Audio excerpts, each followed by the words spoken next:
नमस्कार, मैं हूं चंद्रकांत साहू। आप देख रहे हैं सी न्यूज़ भारत। आज मैं पुनः सुर्खियों में रहने वाला स्कूल में मैं पहुंचा हूं। हमारे बीच में संकुल शिक्षक इस स्कूल का निरीक्षण करने के लिए पहुंचे हैं। मैं आपको बताना चाहता हूं, स्कूल का निरीक्षण करने के लिए पहुंचे हैं और इस स्कूल के निरीक्षण के दौरान उनसे जब बात हो रही थी, मैं विदाउट लाइव जब था तो उससे मैं बात हो रही थी, उन्होंने बताया कि ये सारे फर्श और जो हैं इनके द्वारा निर्देशित किया गया है कि आप पंचायत को लिखें लेटर और तत्काल इसको बनाया जाएगा। और सामने जो नाली की बात आती थी, बार बार आती है, आज भी बच्चे बीमार के जो स्थिति में दिखाए थे, नाली आज देखिए नाली की स्थिति ऐसे की ऐसे है। स्कूल के सामने ऐसा नहीं होना चाहिए। उच्च अधिकारी इस बात को ध्यान दें क्योंकि बच्चे बीमार होते हैं इससे। ये देखिए नाली को देखें आप। और हालांकि हमारे जो हमारे पास अभी निरीक्षण के लिए आए हैं सर, उनका कहना है कि ये सारा चीज़ नहीं होना चाहिए, अंडरग्राउंड नाली होना चाहिए ताकि बच्चे अच्छे से पढ़ें और स्वस्थ रहें। आइए मैं उनसे बात करने का प्रयास करूंगा और सर से जानने का प्रयास करूंगा कि सर आखिरकार यहाँ निरीक्षण के दौरान कैसी स्थिति आपको देखने को मिली। आइए सर से जानते हैं, पर्चे के साथ सर से जानेंगे। सर आज आपके द्वारा निरीक्षण की गई है, थोड़ा पर्चे बताते हुए आप इसके बारे में बताएंगे। मेरा नाम श्याम किशोर जायसवाल है। मैं संकुल प्रचार के रूप में हायर सेकेंडरी स्कूल गैना में पदस्थ हूँ जी। आज जो है प्राथमिक शाला बंगाली पारा मॉनिटरिंग के लिए आया हूँ जी। शासन के निर्देशानुसार समय समय पर समस्त प्राथमिक शालाओं का, माध्यमिक शालाओं का सतत रूप से मॉनिटरिंग किया जाता है जी। हमारे संकुल में 3 पूर्व माध्यमिक विद्यालय और 7 प्राथमिक शाला और 1 हायर सेकेंडरी स्कूल संचालित है। आज मॉनिटरिंग के दौरान आया हूँ। यहाँ प्रधान पाठक से जब रूबरू हुआ तो प्रधान पाठक महोदय बताए कि यहाँ जो है यहाँ के लोग धीरे धीरे जो शाला का प्रांगण है उसका अतिक्रमण करते जा रहे हैं। तो मैं उनको निर्देशित किया हूँ और आपके माध्यम से भी निर्देशित कर रहा हूँ कि पंचायत महोदय से और तहसीलदार महोदय से संपर्क करके सीमांकन करा लें ताकि विवाद की स्थिति न निर्मित हो और अतिक्रमण से बचा जा सके। सर अतिक्रमण के अलावा और क्या क्या निर्देशित आप यहाँ पे किए? और हाँ, यहाँ पे आप लोगों के द्वारा पूर्व में और यहाँ के जनपद सदस्य श्री राजेश कुमार जायसवाल जी के द्वारा मॉनिटरिंग किया गया था, जिसमें पूर्व के समय नाली और शौचालय का समस्या था, जिस पे सतत रूप से कार्य प्रगति पर है। और मैं भी यहाँ पे मॉनिटरिंग के दौरान पाया हूँ कि यहाँ का जो शाला का ये फर्श है बाहर में, वो फर्श पूरी तरह से टूटा हुआ है। मैं प्रधान पाठक महोदय को सूचित किया हूँ, निर्देशित किया हूँ कि सरपंच महोदय और जनप्रतिनिधि महोदय लोगों से संपर्क करके ये अनुदान की राशि प्राप्त करके ये जो है फर्श का मरम्मत करा लें, शौचालय का रिपेयरिंग करा लें। 2 शौचालय था, जिसमें 1 शौचालय का मरम्मत प्रधान पाठक अनुपम उपाध्याय द्वारा कराया जा चुका है। मैं चाहूँगा कि आपके माध्यम से और जनप्रतिनिधियों के माध्यम से यहाँ सतत रूप से विकास हो।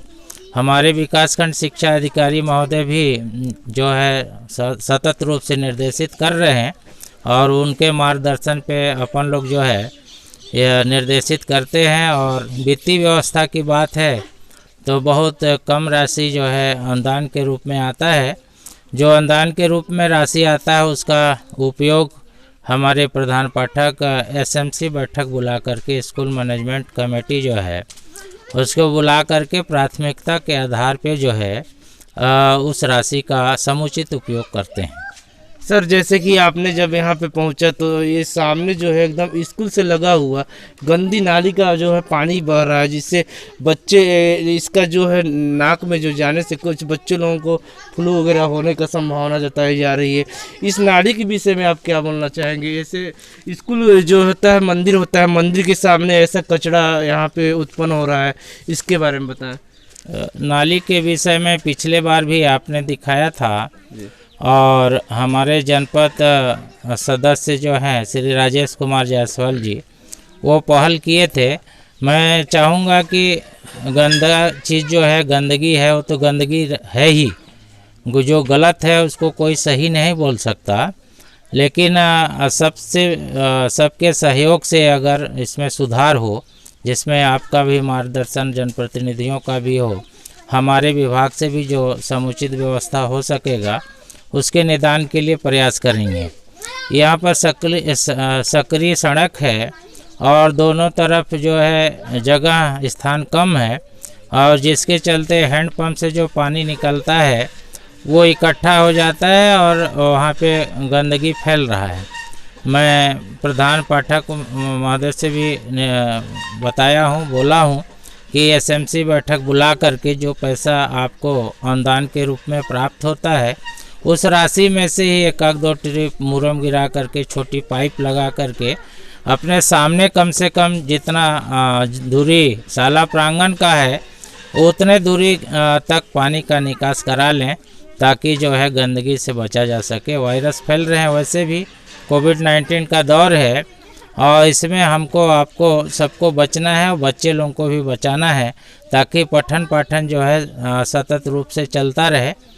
तो मैं ये चाहूँगा कि आप इसी तरह से लगे रहें और आप जो है चौथा स्तंभ है, हम लोग को जानकारी देते रहेंगे तो निश्चित रूप से जो कमियां हैं उनमें सुधार होगा।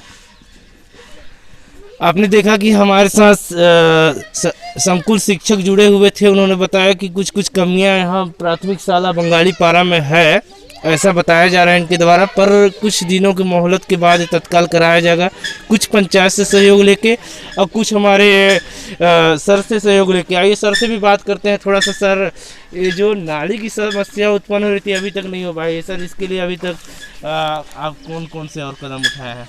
इसके लिए क्या है कि सरपंच से हम लोग रूबरू अवगत हुए हैं, ये समस्या बताए हैं, लिखित में भी आवेदन दिए हैं और इसके लिए पंचायत सक्षम है और आश्वासन भी मिला है कि इसका उपाय बहुत जल्द किया जाएगा।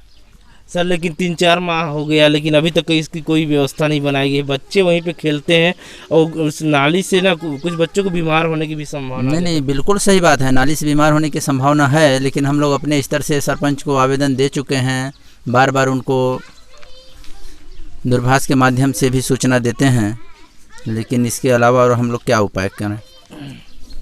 मैंने आज पुनः प्राथमिक शाला बंगाली पारा से लाइव दिखाने का प्रयास किया। हमारे साथ संकुल शिक्षक जी मौजूद थे, उनके द्वारा निरीक्षण किया गया है। हमारे दिखाने का मतलब यह था कि जो यहाँ पे व्यवस्था जो चरमराई हुई है, नाली का समस्या और जैसे शौचालय वगैरह, अभी जो सामने का सर ने बात को रखा कि जो ये चौतरा है, चौतरा अच्छा होना चाहिए, क्योंकि स्कूल जो होते हैं मंदिर होते हैं। कई बच्चों, छोटे छोटे परिवारों को, आदिवासी परिवारों से लेके बड़े छोटे घरों से बच्चे जो आते हैं उनका जीवन संवरता है और आगे चल के बड़े बड़े अधिकारी बनते हैं। मैं किसी का विरोध नहीं किया, पर इससे कुछ अधिकारी, जहां तक ये वीडियो जाए, मैं चाहता हूं उन तक पहुंचे जो ये समस्याओं को सुधार करवा सके। धन्यवाद।